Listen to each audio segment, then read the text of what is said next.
welcome back to Esoterica's The Interview. I'm Leah Eichler, and I'm here with our editor-in-chief, Susan Catto. And today we have a distinct pleasure of welcoming a celebrated and award-winning Canadian author, Joseph Kertes. Joe, thank you for joining us today. Thank you for asking me. It's a pleasure. That's great. And I am, just to let you know a little bit more about Joe. He was born in Hungary, which he fled with his family to Canada after the Revolution of 1956. Is based in Toronto and is the author of 5 novels and 2 children's books. Joe received the Stephen Leacock Medal for humor. He is very funny for his first book, Winter Tulips. His 5th book, Gratitude, won the U.S. National Jewish Book Award for fiction. And he also won the Harbourfront Festival Prize in 2017 for contribution to the Canadian literary community.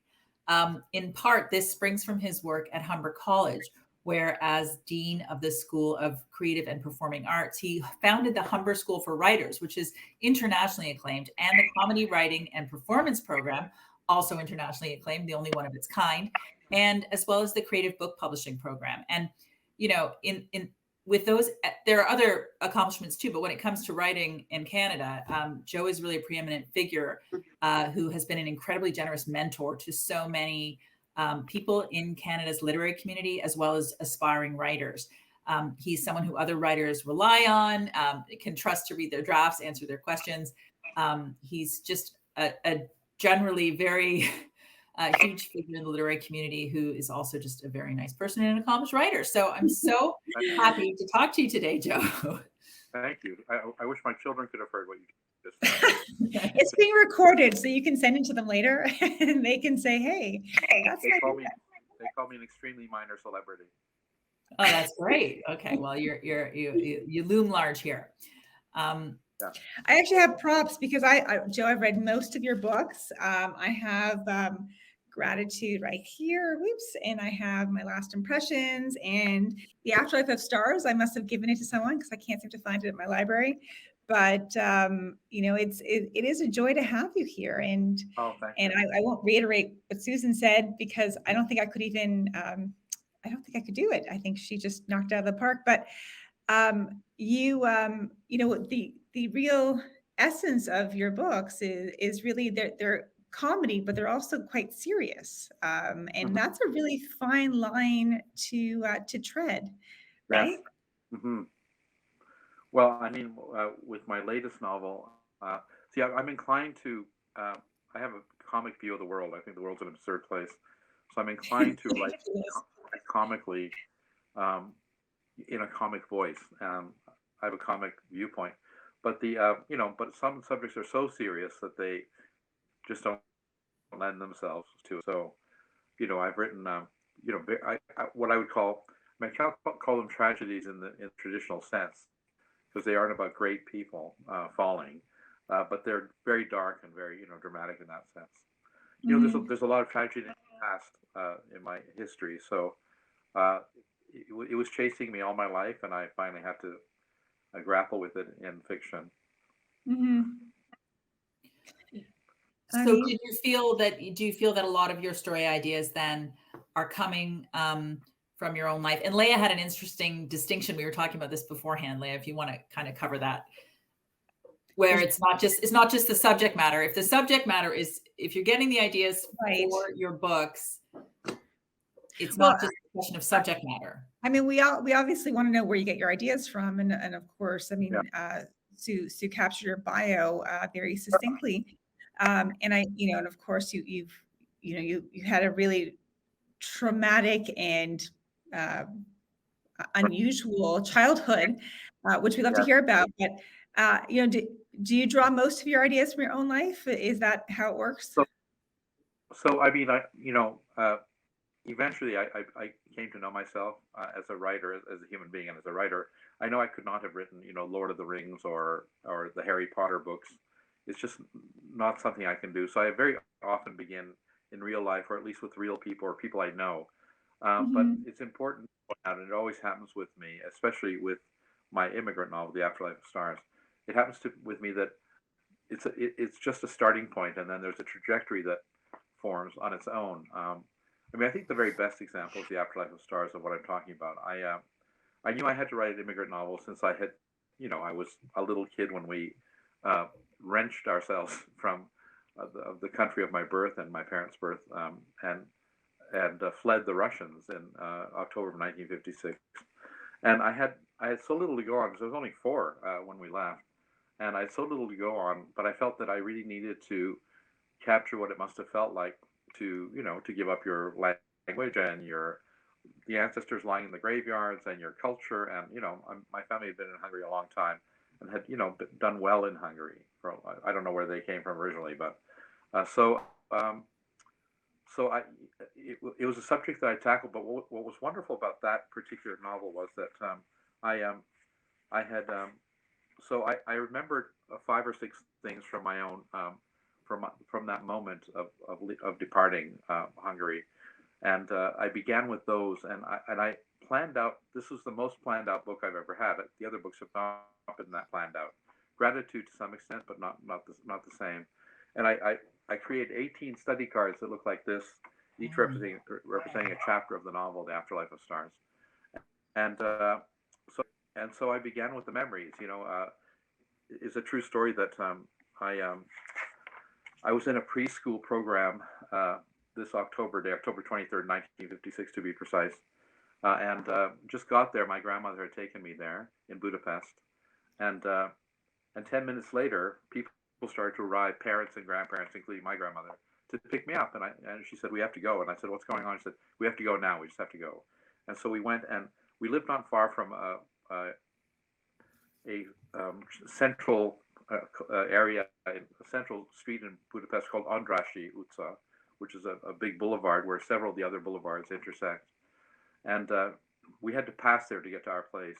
So we went there, and there were thousands of people there, unusually, this time of the morning. And they were all gathered. They were very quiet, which was the most surprising thing of all. I distinctly remember there was a Russian tank in the center of the octagon, it's called, where we were. And I remember the tank with the red star on its flank and so on. And I said, "What's going on?" She wouldn't tell me. She kept pulling my arm. And then I stopped and I looked up and I realized there was a Hungarian soldier hanging from every single lamppost in the octagon. And I still didn't know what was going on. But just above us was a soldier, 15, 20 feet away from me, hanging there and looking straight at me. I still remember the look of him. He had auburn hair and green eyes and must have been 18 or so. And I thought that we were communicating because I looked at him as well, and I didn't realize he was dead, So she wrenched me away from there, and we got to our place, and my older brother was home, 2.5 years older. Said, "We're getting the hell out of here, and just take what you can carry, and we're leaving." And I said, "Where are we going?" He said, "We're leaving." I don't know, we're leaving. So by late that afternoon, almost the evening, we had, each got a little bag. I was a little kid, and my parents and my grandmother. I had only one grandparent left, and we went to the train station where there were many thousands of people at this enormous train station, and it was shocking actually to see. But people were getting on whatever trains they could. There were no tickets left anymore, so you had to bribe people with jewelry or whatever to get tickets. And we got on this train, and pressed against the corridors and so on. It was so crowded. And then the train took off, and the train went for a while toward the west, and it got dark, and suddenly the train stopped, and the conductor told everyone to get off. But we weren't in a town or at a station or anything else, and so but my family got off the train, and we were supposed to run in one direction. So everybody started running across these fields when we got off the train, and it was very weird because it was dark by then. And what was weird was that there were bombs going off, and my older brother said, "What is going on?" And nobody would tell him. So he said, "I'm not taking another step until someone tells me what's going on." And my grandmother said, "We're crossing a minefield." So people were actually running by the hundreds across the field, and some were blowing up. So but we got to a, I'll never forget this actually, it was so vivid in my memory, a lamppost, a bright lamppost. It was lit, and we got there, and my dad said, "We're in Austria." I said, "So we did all this running, and it's all this crap to get to this crappy little country with this lamppost, right?" And of course, not understanding the significance of anything. And he took his mother's bag, my grandmother's bag, from her, and it was so heavy. He started yelling. He said, "What's in here?" And he opened it up, and it was full of long playing records, so LPs. There were 78s. They were very heavy, and it was all operas. And he said, "What are you doing with these things?" And he said that she said that she doesn't know where we're going. She doesn't know if there's going to be opera there, so she brought a record, some of her records.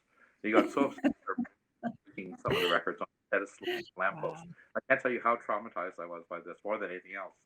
This breaking of these records, and so we were in Austria, and I I interviewed everybody to see what we had done after that, and tried to create a kind of fictional world to accommodate this notion of being wrenched from our country, and as I said, I had these study cards and I planned it all out, but suddenly, and I made my two boys, the protagonists of this novel, older than I was, and older than my brother, twice as old as my brother and I were, and so they could comprehend some of what was going on, and suddenly the two boys took off on their own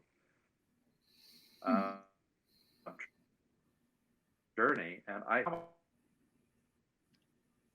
myself almost passing after them and writing down what they were saying and imagining what they were doing. To some extent like this, but never extent, because it's history. They wrote the whole book. They took me to went up in Paris. I'd never been to Paris at that time, and in the sewers of Paris and all these kinds of things that they themselves dreamt up. They made their own adventure, and so and every time, because luckily I had a full-time day job, I thought, okay, well, I'm going to write this chapter, but it's going to end up in the garbage. It doesn't matter, just do it.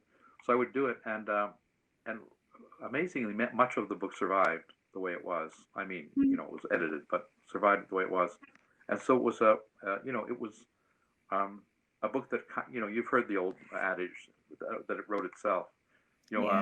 Mark Twain once said that he didn't begin to write The Adventures of Huckleberry Finn until it was ready to write itself, and that's what happened with me.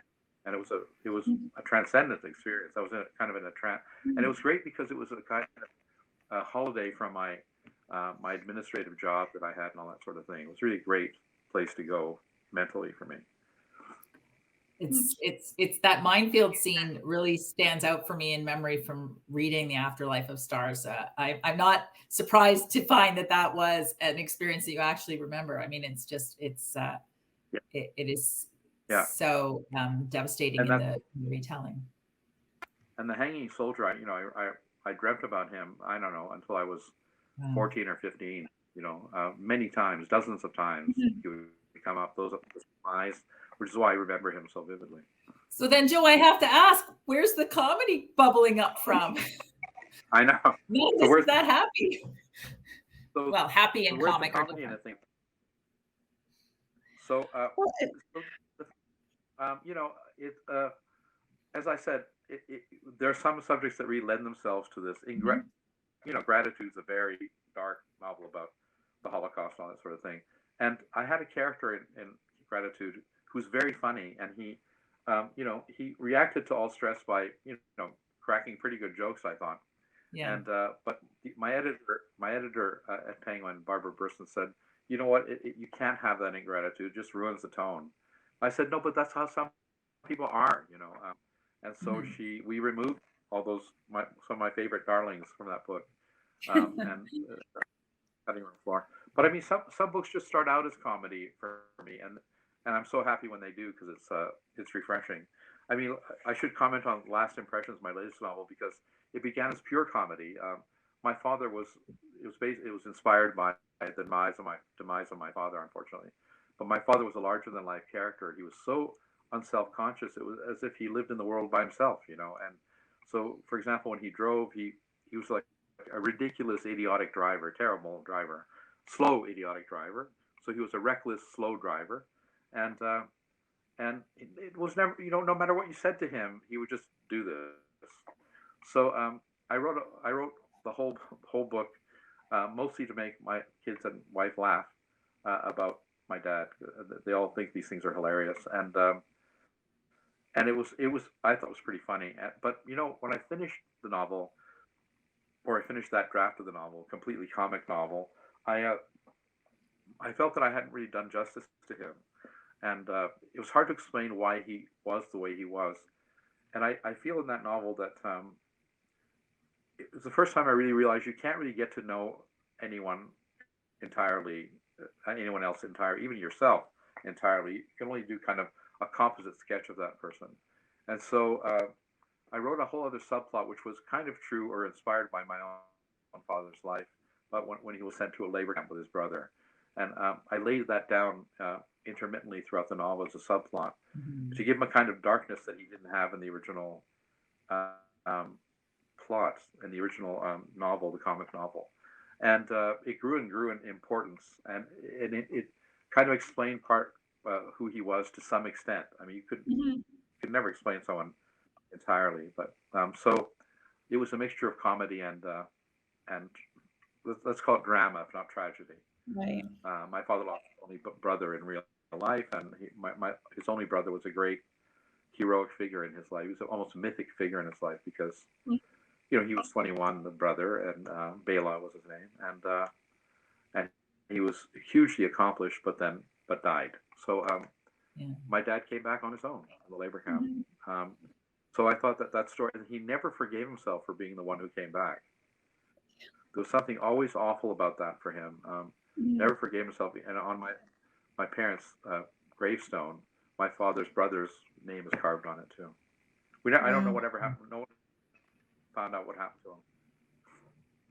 That's fascinating. Anyway, I thought that story would deepen the comic character on the surface. It was an experiment because you can't mess with comedy too much, because then it's not comedy. It's people don't appreciate it for that.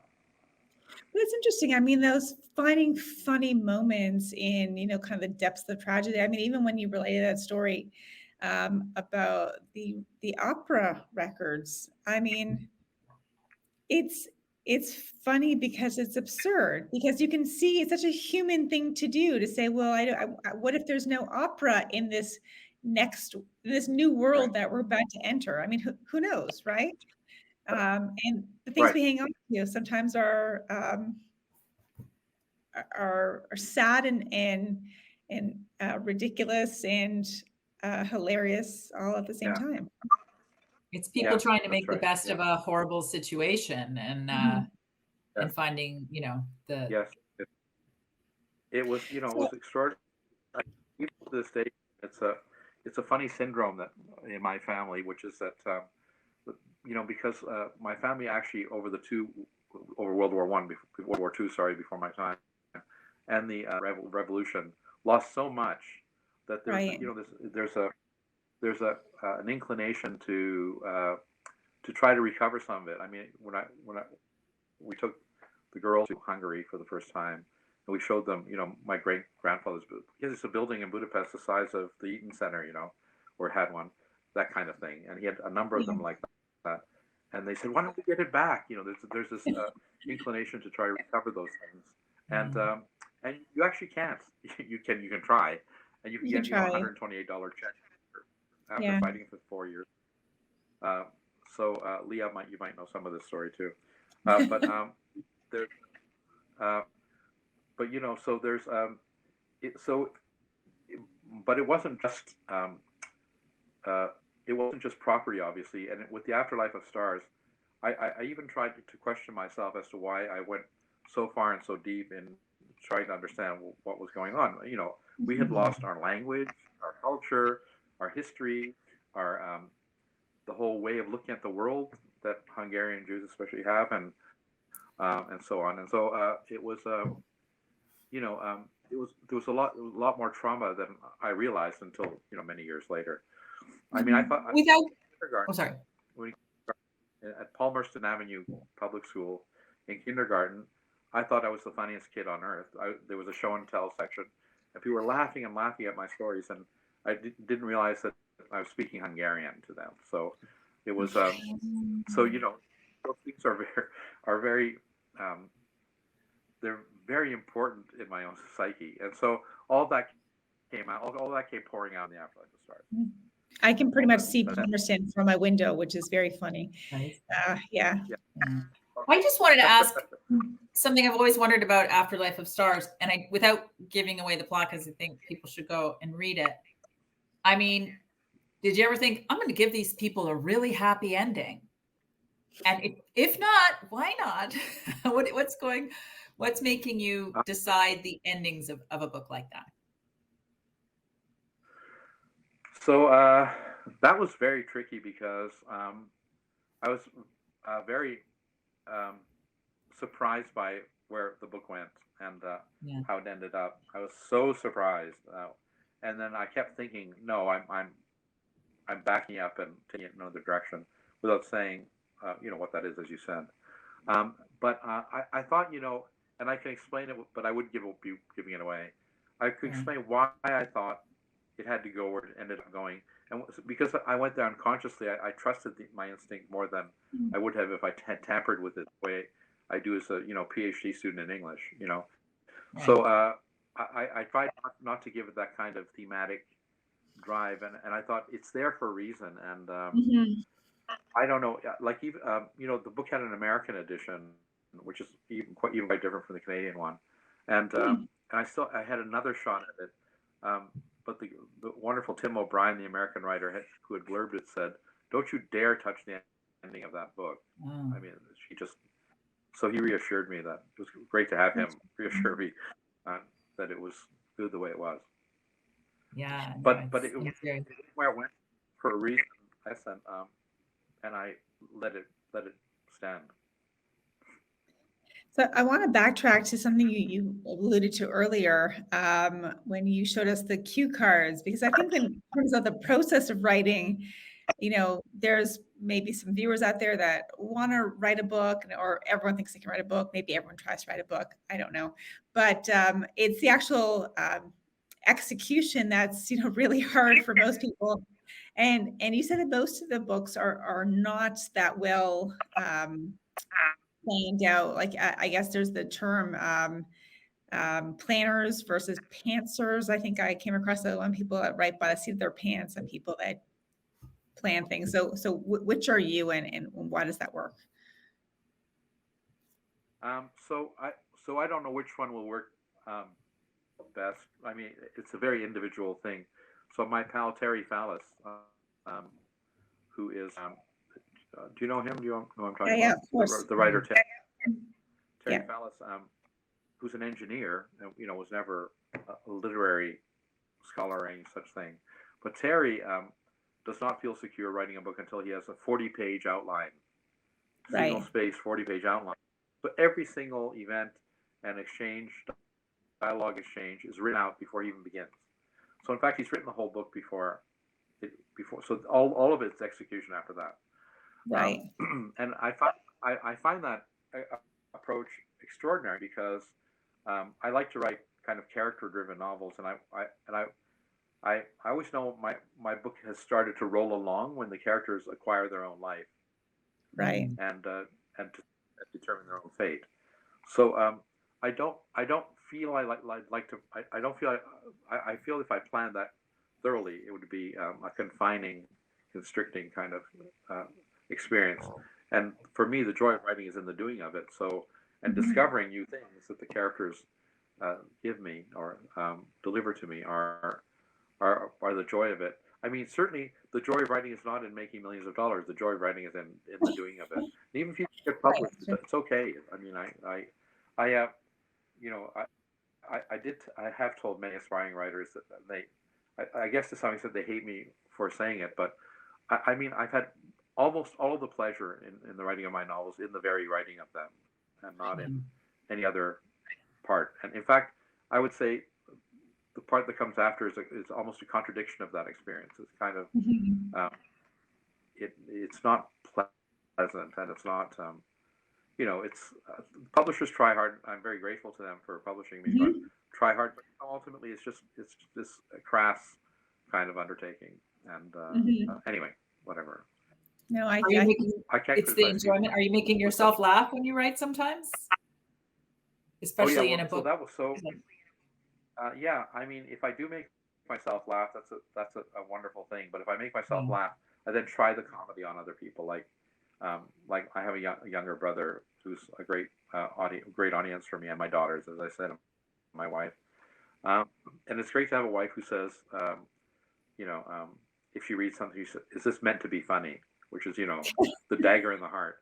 But That would but be a yes, dagger in the so, heart. I mean, it's so as I said, I mean, I think people are kind of ridiculous. So Yeah. it's kind of they're easy prey for someone like me, unfortunately. And I'm easy prey. I'm really self-deprecating. So I'm ridiculous too. So part of the greatest joy in doing Winter Tulips initially, which is a juvenile novel by these standards, is that I got to to make fun of myself. It's a great thing to make fun of myself. Or Boardwalk is another one. You know, Right. my older brother and I are really different, and my younger brother and I are really similar.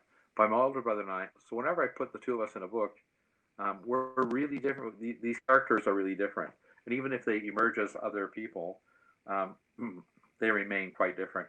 And the Mhm. what has always what I've always found extraordinary about that is that the two brothers love each other because they're brothers, even if they're Mhm. absurdly different and their values are different. So, blood is certainly thicker than water. Mhm. I think, yeah, someone's going to write a PhD thesis on the theme of brotherhood in Joseph Kertes's novels. Could see that coming. In fact, all my books have these brothers in them. You're right. You're right. Yeah, yeah, It's true. that's So, great. so what comes next? What are you working on right now?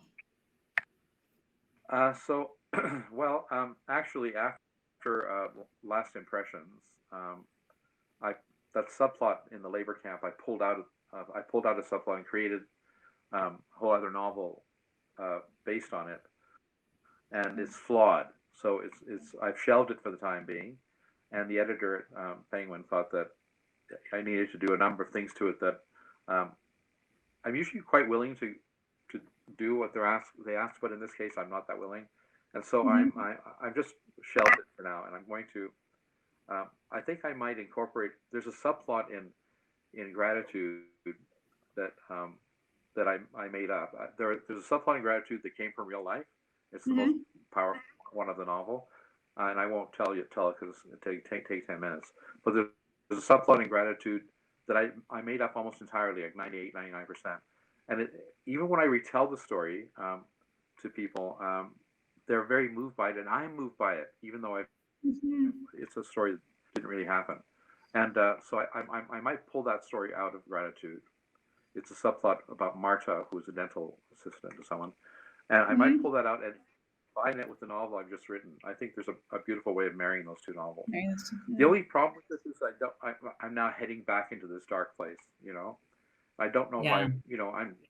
I'm not getting any younger. I don't know. If, I would, it's probably better if I just wrote another comedy and stayed away from that for a while. So I'm in between. Last Mhm. Impressions came out 2.5 years ago. I've actually written two whole novel manuscripts since then, both of which are flawed. So we'll see what I do.